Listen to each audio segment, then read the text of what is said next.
Hi favorite family, welcome back. If you're here for the first time, my name is Clarice and I'm the creator of Favorite Stationery. So what I want to do this week is somewhat of a part 2 of my last message talking about grief.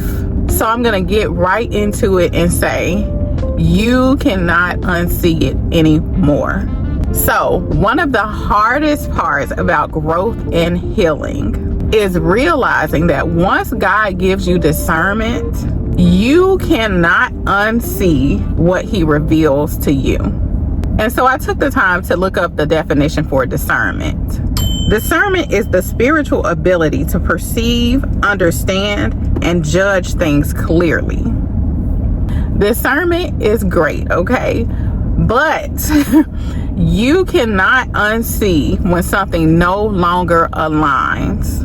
You cannot unsee manipulation, resentment, dishonesty, dysfunction, or misalignment. Once God opens your eyes, you cannot unsee it. And going back to the message last week, that realization brings grief.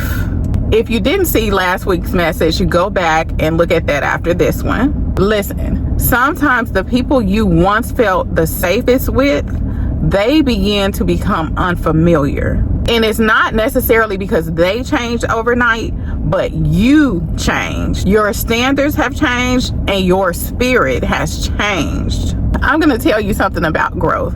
People think it's cute and all, okay?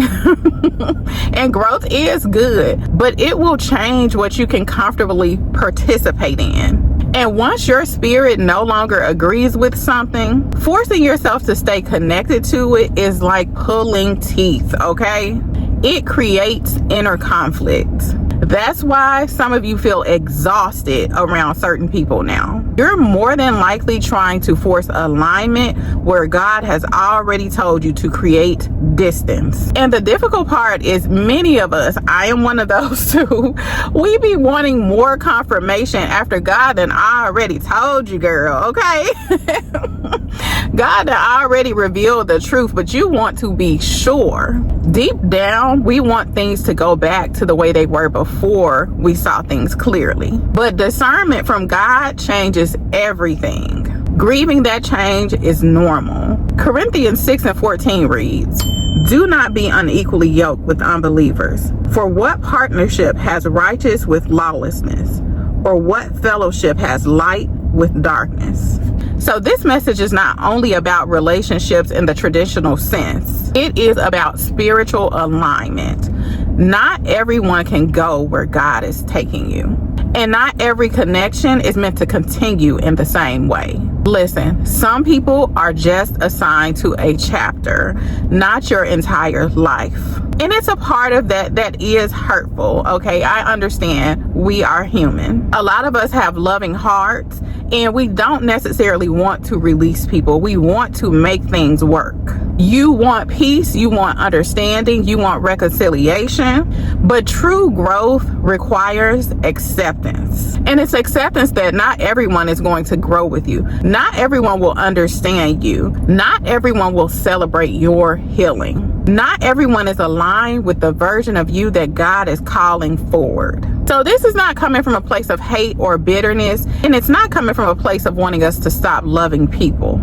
We should definitely give each other more grace. However, we should also not abandon what God has shown us. Listen, you do not want to ignore what God has shown you. It ain't gonna work out well, okay? If God has revealed something for you, walk in it. Not doing it is only going to lead to confusion, exhaustion, and stagnation. So stop trying to force yourself to feel comfortable in places where your spirit has already become unsettled. Trust what God is revealing to you. You are not too sensitive. You are becoming discerning. And discernment is a gift, even when it comes with grief.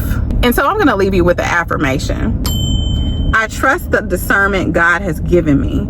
I release the need to force alignment where it no longer exists, and I move forward in peace and clarity.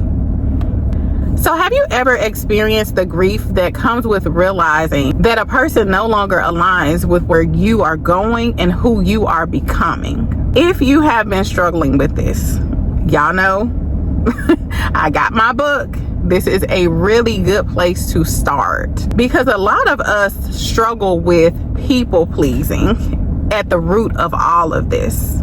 I am in recovery myself, so I understand. But I help you to reflect in my book, Come to the Front, Breaking Free from People Pleasing and Stepping into Your God-Given Identity. If you want additional help, this is a great place to start. Check it out on Amazon. Also, while I'm talking about books, this is the book that we're reading for a book club. I would love to have you. It is a great place to reflect. I am in the reflection part of this book right now. This book is so good. Anxious for Nothing.